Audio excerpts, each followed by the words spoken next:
Happy weekend guys and good morning. So 6:30 pa lang ngayon. Kaya hindi pa siya masyadong mainit.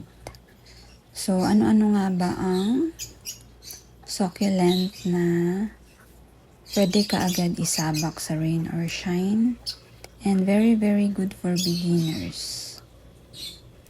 Kasi guys, yung na-try ko dito, kahit bagong cut, paugutin mo lang konti, sabak mo na sa outdoors. So, ang number 1 ko dito ay si Choco Moonstone. Ayan, kasi subok na subok ko siya nung may bagyo. So, nag-roots lang siya ng konti. Tinanim ko lang. Pati tong si Ghosty. Cuttings lang kasi yan. So, pagkatanim ko, 1 week pa lang siya, then nilabas ko na sa ulanan. So, subok na subok ko siya. Hindi siya namatay. And another one is itong Darly Sunshine. Yan, kung gusto nyo ng succulent na hindi kayo mangangamba, yan, number 2 is Darly Sunshine. Tapos, ang bilis pa nito humaba. I mean, mag-trail and mag-woody. Yan, kahit paulanan nyo yan, walang problema. Yan, very sturdy. Yan, mga cuttings ko nito, napapaulanan ko na rin. Isa pa is yung Ghosty nga. Same dun sa kasama nito. Yan, cuttings lang yan. Then sabak agad sa ulanan. Bali 2 weeks na nag-ulan dito nun eh. So ayan ang Ghosty. Very sturdy. Nagiging patusok yung ibang leaves. Yung iba pa bilog. Yan, and kung taga lowland ka, hindi pwedeng mawala sa'yo to. Ang Aron Pay. Ayan, ang Aron Pay natin, napakadaling alagaan. Ito talaga ang pinaka mabilis. Mabilis i-propagate through leaves. Ayan, i-cut mo yan, tutubo agad yan. Diba nakalbo to dahil inano ng pusa.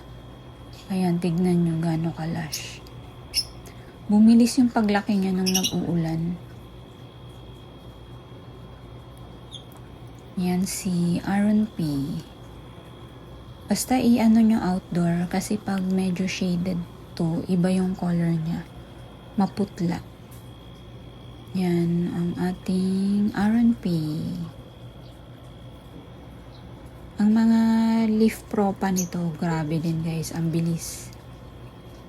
Ang bilis lumaki ng mga leaves nito. Marami akong mga leaves nito kung san-san ko na lang nilalagay eh. Meron ako dito, alam ko, lumaki na. Last year to na leaf propa, yan o. Yan, last year yan. Nilagay ko lang dyan sa Tito Vans na pots. O diba, ang laki na. Meron pa ako eh. Eto ay hindi. Ano to? Choco Moonstone yan. Yan, Choco Moonstone. Mabilis din yan. Pero mas mabilis talaga si Aron Pay. At napakadaling alagaan. Tubig ulan lang tataba na yan. Ayan guys, ang ating gymnose. Ayan, dyan ako nagfo-focus ngayon sa gymnose. So, inaayos ko pa yung mga pag-giveaway ko for my birthday. So, on my next video, abangan nyo. Dun ko ipapakita yung mga pag-giveaway ko and kung paano sumali. Yan. So, sorry pero Cavite lang yung mapagbibigyan ko ngayon kasi yung mga willing lang po mag-shoulder ng Lalamove fee. So, I'm in Trece, Cavite. So, hindi ko pa kasi kaya yung mag-ship ng malalayo. So, sana yung Cavite lang. So, may Astro, meron ding Gymnose, And konting succulents din. So, ano ko na lang on my next video. May mga na-order na ako na mga gymnos. Hindi kasi ito ang ipapamigay ko. Kasi collection ko to. So, bumili ako para sa inyo guys. Tingnan nyo si T-Line. Isa na to sa favorite ko ngayon na gymno. Ganda no? Ayan no. Maliit lang to guys. Kaya nag-add ako ng mga T-lines. Ayan, ang ganda niya, mamuscle. Tapos mamaroon. Ang ganda. Yung ibang T-lines kasi ngayon, may mga variegation. Ayan, so nag-add din ako. Ito yung mga nabili ko na. Ayan, Mix Astro and Gymno. Pero kasi ito, mostly, ay sa kapatid ko to at sa mother ko. Ayan, sa kanila kasi yan. Pero meron ding akin dito na Astro. Meron kasi ditong shape na wala pa ako. Itong parang ito. Yan, wala pa ako nito. At saka ito. Ito kasi parang umiilaw yung side niya. Ayan Yan, so dalawa lang akin dyan. The rest sa mother ko yan at saka sa sister ko. Yung iba dito, ipamigay ko din.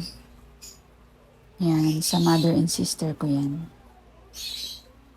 Yan, so parating pa lang yung in-order ko para sa pag-giveaway ko.